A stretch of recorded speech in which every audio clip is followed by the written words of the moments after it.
Welcome to U of L Today with Mark Hebert. So glad you're joining us for the show that's about all things University of Louisville, where we talk to researchers, we talk to students, we talk to others about the programs and the academics and the research going on at the University of Louisville. So what do we have for you on the show today? Well, we know air pollution can cause health problems, but now U of L researchers are finding that air pollution can really mess up your entire body. And we'll talk to one of the researchers about that study that they're working on.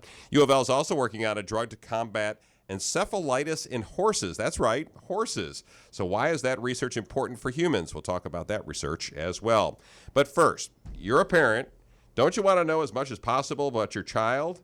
Maybe the likelihood of them getting cancer or Alzheimer's? But that would mean getting genetic testing for your kid. Is that the right thing to do? Dr. Kyle Brothers is an associate professor in the Department of Pediatrics at U of L, where he is also affiliated with the Institute for Bioethics, Health Policy, and Law at U of L. He's been on the show before, but welcome back, Kyle. It's good to see you. Thank you. Good to see you. All right. So, you're a parent. I want to know if there's a chance my kid is going to get Alzheimer's or cancer or something down the road. Is there a possibility of me getting genetic testing for that kid? And if so, should I do it? I guess that's the bottom line question here. Yeah. You can do it. There are companies online you can send your money to and send a sample of your child's DNA, and they will test it for you. But I would warn people to be cautious about that. Think ahead. What are you going to do with that information? If you found out that your child was at risk for getting something like Alzheimer's or breast cancer, are you going to worry about that for the next 40 years or something? Yeah, probably. Yeah. What's your experience going to be like thinking about that? Another thing to think about is what about your child? Someday your child's going to be a grown-up, and they may want to decide to find out those types of things. They may decide to not find out those things. If you've already decided that you're going to find out for them, they don't get a choice later on. So, we do this in every part of parenting, right? We try to save some important choices for our child. What do they want to do with their lives? What are their careers going to be? But we try to set them up to be ready for those decisions. So this might be a time that you might save those decisions for your child to make later. But, prepare them now to be thinking about so they understand what runs in their family. Talk with them about that, and then let them decide later on what they want to learn. And again, when we're talking about genetic testing, we're talking about DNA, and we're talking about the 23andMe or the Ancestry.com, right? That's right. So those services can go a little bit deeper. Usually folks would just want to see, well, I'm, 86% Northern European or whatever, and that's the basic information that they give you. But you can pay to have a deeper dive into that DNA? Yeah, it depends on the company. Some of these companies have actually heard from the FDA previously that they were returning information that was not valid medically. And so 23 in particular stopped selling their products for a couple of years, trying to meet the FDA's expectations. And so now they're slowly adding those back as they get FDA approval. There are some other companies that are maybe a little bit less legitimate than 23andMe and Ancestry.com that are offering things like this, and likely just have not heard from the FDA because they're not big enough yet. Again, we're talking with Dr. Kyle Brothers, who's an associate professor in the Department of Pediatrics at the University of Louisville, and he's also with the Institute for Bioethics, Health Policy, and Law, and he works on ethical issues surrounding medicine and researchers as well. So when you were talking about these DNA tests, and we're talking about genetic testing, what kinds of things can they tell for sure? If I send my DNA into one of these places and they come back with a report, can they only say, is it cancer? Is it, what kind of diseases, A, can they look for? And B, is it a 100% thing? Yeah, you're going to get cancer. Right. It depends on there are a number of diseases. In general, there are 59 genes that the American College of Medical Genetics and Genomics thinks would be useful to someone if that information was discovered to be revealed to them. A lot of those are about cancer, so your risk for getting breast cancer, your risk for getting colon cancer. If you knew that you were at risk for those conditions, you might get a mammogram more often. You might get a colonoscopy at a younger age. So some of that information is useful. There's also heart conditions. You can find out your risk for them for having an abnormal heart beat. And those are the types of things you might just be extra careful when you're starting a new medicine that it doesn't make that kind of thing worse. So there's 59 of those genes. Beyond those things that we know there's something you can probably do about them, there's a lot of information that you might find out you're at risk for something, but there's really nothing you could do about that. So Alzheimer's is a classic example. There are types of early onset Alzheimer's disease that people can develop in their 50s, and those are caused by a single gene. And so if a researcher or one of these companies were to find a change in one of those genes, they could tell you you're going to get Alzheimer's in your 50s, and that would be pretty accurate. The problem is, what are you going to do about that? There's really nothing to prevent that from happening. It might be useful to you in certain ways. You might retire earlier and go on lots of trips, knowing Exactly. you're going to have Alzheimer's later in life. Or you might buy insurance or something to protect yourself for later.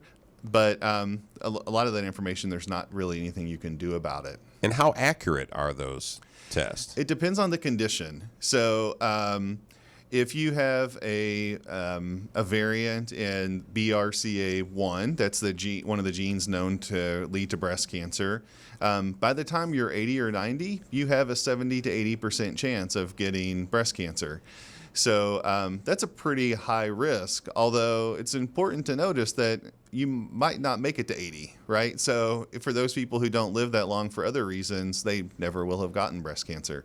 And there are others, for example, the risk for things like Huntington's disease, that's 100%. If the doctor finds that, you will get the condition. But then there are hundreds of other genes that we don't know what changes in them cause, and we might know that leads to a slightly increased risk, but you're only talking about a few percentage points higher risk. Talking with Dr. Kyle Brothers from the University of Louisville. He's an associate professor in the Department of Pediatrics at U of L. Going back to the kids, the talk about the kids, I think what you're saying, bottom line, is you would not have your child tested go through genetic testing for any reason, right? I think that's if it were you. If it were for me, or is there any circumstance where you would?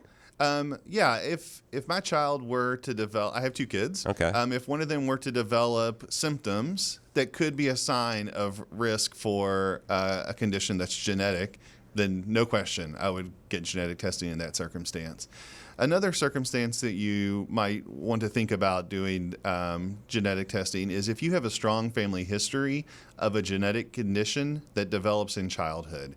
So there are certain types of colon cancer that there are symptoms in childhood, and if you have that in your family, that might be the kind of circumstance you would want to test.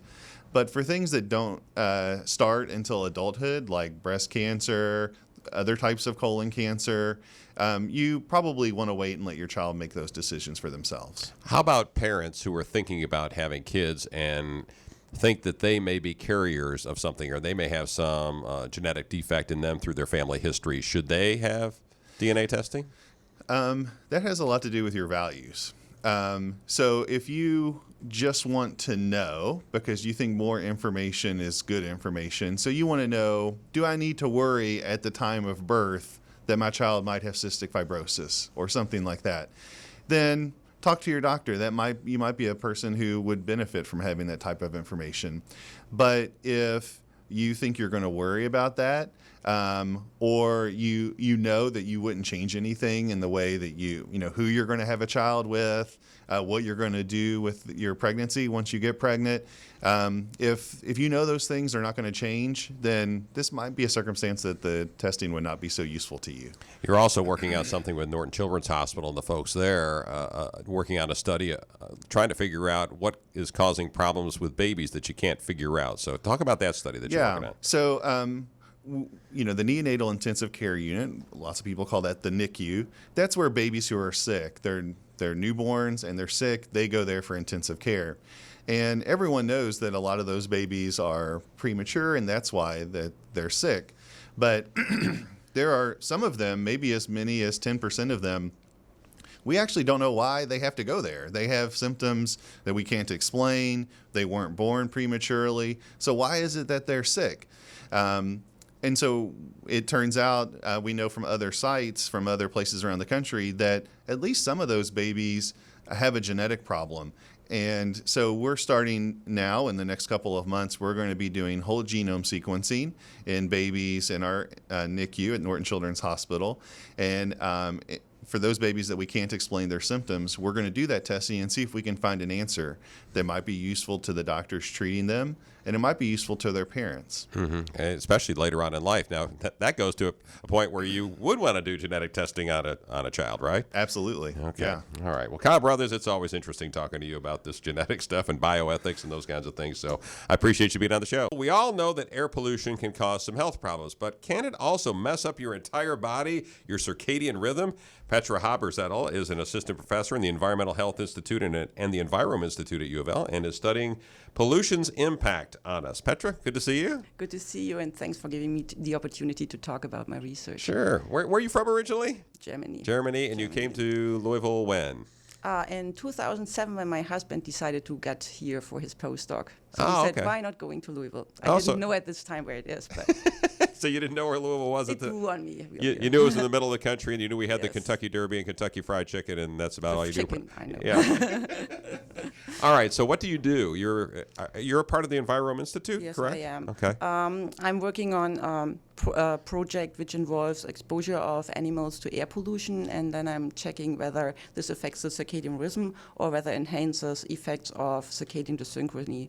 So people are supposed to sleep between 7 and 9 hours a day, but most of us are sleeping much lesser, and when we are younger, we sleep much more, so this messes up our circadian rhythm. We are exposed to light in more Right. in higher ways, and then we have jet lag and shift work, and all this messes up your circadian rhythm already by itself. And now I'm trying to figure out whether this increases the susceptibility to air pollution. I got you. All right. Well, let's back up a little bit. First of all, what is circadian rhythm? How do you describe that? How would you define that? Principle, it's the 24 rhythm your whole life follows. So you're getting up in the morning, your blood pressure increases, and then you live your day, and in the evening your blood pressure decreases again. That's, for instance, the blood pressure. But there are also in every organ little clock genes which regulate your circadian clock, which is mainly driven by light and day. Okay. And the other basic question, I guess, here is what health problems can pollution cause that we know about already? You're studying whether it can affect your circadian rhythm, but what are some of the things that air pollution that we know of can cause health problems? It's known to increase first your cardiovascular disease risk, so it increases the risk of heart attacks. In long term, when you are chronic exposed, it increases atherosclerosis. It has been shown that it also increases the risk to develop type 2 diabetes.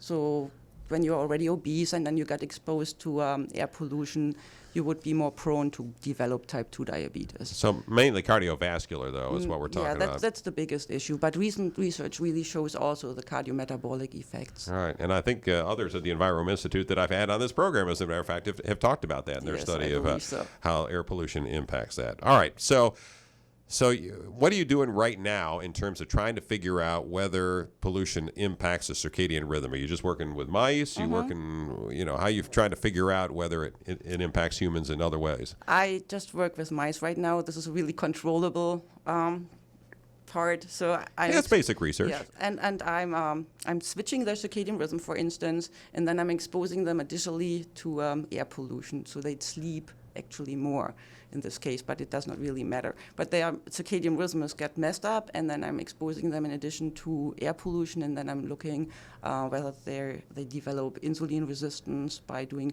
similar to what you do with humans, performing a glucose tolerance test by giving them glucose and then seeing how they deal with the glucose levels in the blood. We're talking with Petra Haberzettl, who's an assistant professor in the Environmental Health Institute and also with the Environment Institute at the University of Louisville. We're talking about her study of circadian rhythm, whether it's impacted by air pollution. And these mice, how do you get them how do you jar their circadian rhythm? Do you keep them up all night with loud music and lights? No, or what do you do? Just light is Just fine. The circadian rhythm is mainly regulated by light and dark. Okay. So, and we just expose them to more light, which then would let them sleep more. Is it just air pollution that you're checking out, or are there other forms of pollution that I'm you're looking at? mainly at particulate matter, fine particulate matter air pollution. We are also doing the PM 2.5, which is... What's that? When you go for your weather, for instance, you have ratings, and these are the fine fraction of particles in the air. So they are coming mainly from car exhaust and power plants and things like this.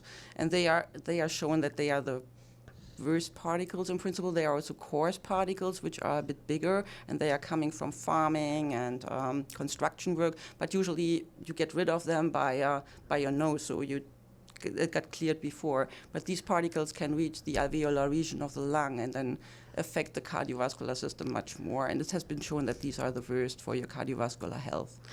I'm looking mainly at these, but we are also looking at, I'm pretty sure you heard about the cigarette stuff. I have seen that there, Right. like Dr. Conklin was here before. Yeah. So we are working on cigarette exposures and then some volatiles. Right. We're talking about Petra Haberzettl, who is an assistant professor in the Environmental Health Institute and Environment Institute at the University of Louisville. A couple more questions about that. When we're talking about the whole, as you mentioned, the whole thing that we're looking at in terms of the Environment Institute and the environment and its impact on health, I know about that they're planting the trees in the one area down in southern Louisville, and just to see if the trees will basically suck up the air pollution and the pollutants, the fine particles that you mentioned, to see if they will have an impact on the folks there.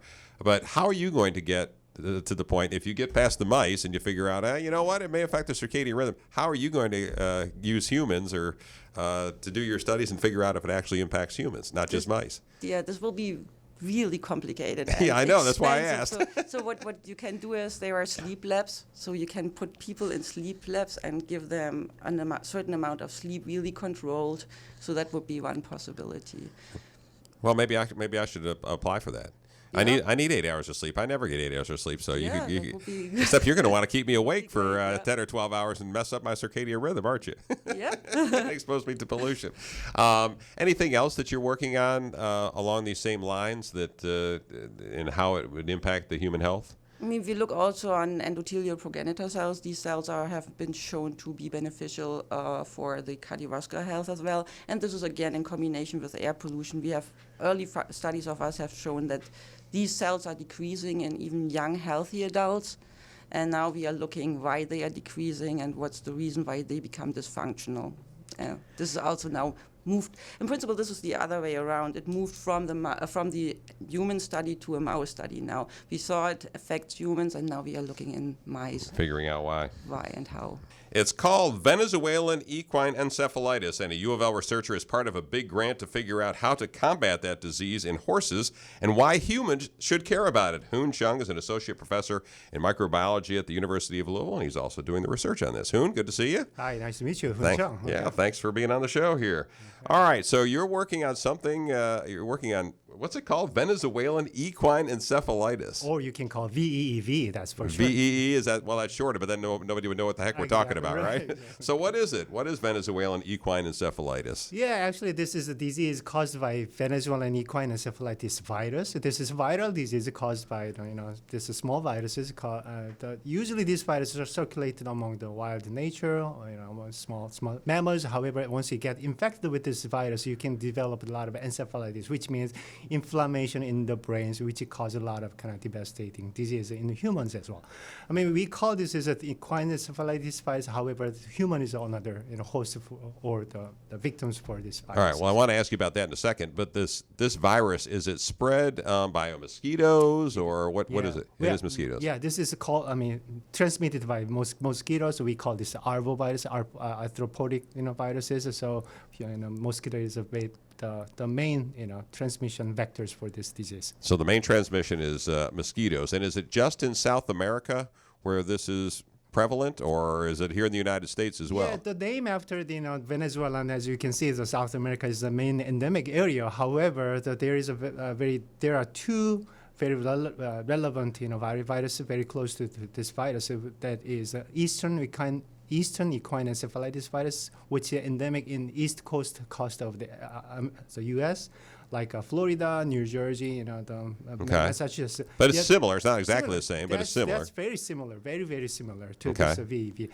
However, in the case of the VEV, United States also see some kind of outbreak for this thing. So like Florida which is very south part of the U.S. as well as the other thing we have to think about is mosquito. Mosquito global warming. You can easily see mosquito population is migrating from the tropical area to the northern. So we are very careful about this. So seeing this thing. Okay, so you're working on a project with several folks from other universities as well. To do what? What's the project and what are you trying to do? So this project has been stemmed about 10 years ago, actually. So it's a small fund from the U.S. EMRID, United States of Research. United States. I'm sorry. That's okay. So it's a federal grant. Is it a federal grant? Okay, it's it's a a federal federal- grant. Nobody yeah. knows what the U.S. whatever you were saying is. So anyway, so Because it's a federal grant. You're working on it with several other universities. Right. So this is kind of collaborative effort among University of Wisconsin, and then me as a U of L, as well as University of Tennessee at the Health Science Campus in Memphis, actually. So it's about 10 years ago, we started a very little project. How do we develop some kind of disease, therapeutics for this disease, and then we screened a lot of compounds using federal grants out of 3, and then we got the out of 1, and then next we just kind of wanted to make it better, and then moving to the actual therapeutics. Now we got this one U19 grants, which is big grant. So you've been working 10 years on that, Yeah. and so do you have a shot or something that you can give these horses that'll Not cure at them? this moment, actually. So the Are you getting there? Yeah, we are getting there, actually. So we tested this we make a lot of compounds. We tested in various the format of assays. The leading ones are actually being tested in mouse models or animal models. So we see about 100% protective efficacy out of this. It's a very leading candidate. So not efficacy means not just kind of to give this drug to the mouse before infection, anything like that. So we just actually see the onset of disease in the animal model, and we treat them with this compound. We see 100% protection out of these compounds. However, as you can see, to develop these compounds into actual therapeutic, we have to go through a lot of the safety studies, as well as a lot of kind of the pharmaceutical stuff as well. So that's the main part of this U19 grants. So is this a vaccine or is it a treatment? Treatment. Okay. Yeah, So treatment. it's after they get encephalitis, then you give Yeah, a shot or whatever. exactly right. Horses. Okay. Again, we're talking with Hoon Chung, who's an associate professor in microbiology at the University of Louisville. We're talking about Venezuelan equine encephalitis. You hit on it a little bit earlier. Why is this important for humans? Why do we need to study and try to come up with a way to treat Venezuelan equine encephalitis in horses? So we have to think about two things. Even though this is equine encephalitis virus, it infects humans. The latest outbreak happened in 1993 or 1995 in Venezuela as well as Colombia. At the time, the people infected with this virus is about 75 to 100,000 people infected. Oh, wow. And 300 people died because of this disease.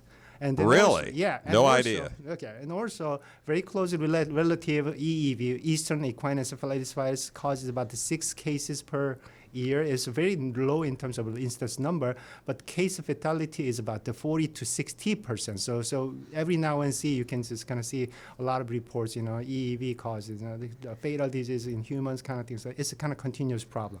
Secondly, even though this outbreak happens only 15 or 20 years, it's really hard to predict when it comes up. The other things we have to think about is a biothreat, because this VEV virus is really easy to make it into a bioweapon. So, which means once your virus grows, this is easily transmitted to aerosols. So there has been a lot of kind of history try to use VEV as a kind of biothreat or bioweapon. In Cold War, so like a Soviet Union, US has a lot of kind of arm races at the time. People actually tried to use this virus as a biothreat agent. So still, that kind of biothreat is very much possible. So we cannot research on the biothreat. However, we have to develop some sort of kind of antidote or some kind of the defense mechanism for these types of deadly diseases. That's why we need to develop this type of threat agent. So is the U.S. Defense Department and the FBI, are they interested in this Actually, research that you're doing? Yeah, the first time when I saw U.S. EMRID as the United States Army Institute for Infectious Diseases. Now I got it. So they actually been very interested in developing therapeutics for these types of diseases. So that's why the reason being, this is a biothreat agent. Right, they're worried about terrorists getting their hands on it. Exactly. So what happened is get into the terrorists. If you remember, the white envelope in white powder back in 19. Right. So 9/11. Anthrax or those kinds of things. Right. Yeah. Again, we're talking with Hoon Chung, who's with the University of Louisville, and he is a microbiologist at the University of Louisville.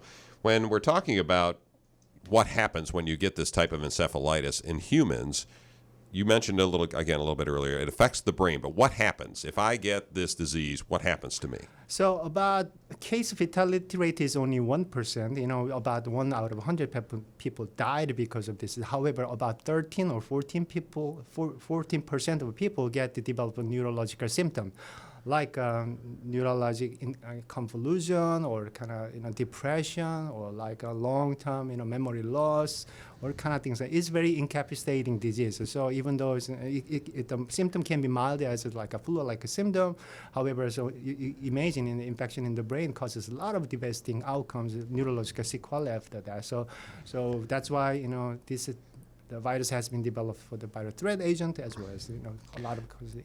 But it sounds like there haven't been a lot of cases in the United States yet. Correct? Not yet. No, I mean, actually, we have a lot of historical cases with the WEV, which is very similar to this Okay. EV. So 1930s and 1940s, at the time, we have a lot of horse, as a population.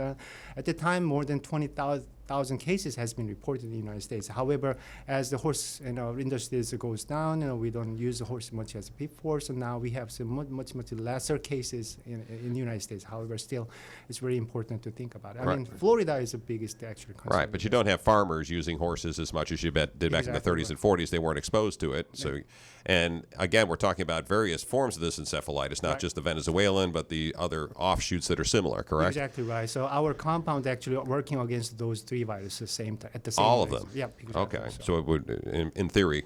Any idea how long it's going to take before you get to a point where, it's beyond mice and you're going to get these on the market to use on humans that get it? Yeah, I mean, the main focus of this U19 is to develop therapeutics for human. However, I mean, so we have to go through a lot of safety. I know. Well, it takes forever to get these things to market. So this U19 is kind of shooting an aim of 5 years. Within 5 years, we wanted to develop. We wanted to file IND, new investigational drug, the program to FDA. At the time, we can start the clinical trial after we file the IND. That's kind of our the plan. Right. So within 5 years, we may see some sort of kind of tangible outcome that can be treated or tested in human. Right. However, so I'm very interested into pursuing this compound in horses as well. Not only for being this kind of test protecting horses from this disease, but also kind of stop spreading of virus in humans as well. The reason is this. So horses as a victim for this virus. However, horses also serves as an amplifying host, which means once horses get this virus, horses produce a lot of virus in their blood, and then mosquito bites the horse, and then the mosquito gets a lot of virus from the horse. And think about the next. So next is humans around that horses. So that's why horse is an important part of the transmission. You got to stop it at the point of origin. Exactly right. So once we treat the horses, let's say once the outbreak has come, and then we just treat the horses with these compounds, and we may shorten the outbreak of the period as well as lessen the disease of the kind. So you may not have a pandemic, in other words, where you had 20 or 30,000 people die like you did in Venezuela back way back when. So okay. that's kind of one of the way I'm looking at this as a project as well. All right. Yeah. Well, Hoon Chung, it's good talking to you. Thanks for listening to ULT Today with Mark Hebert, and go Cards.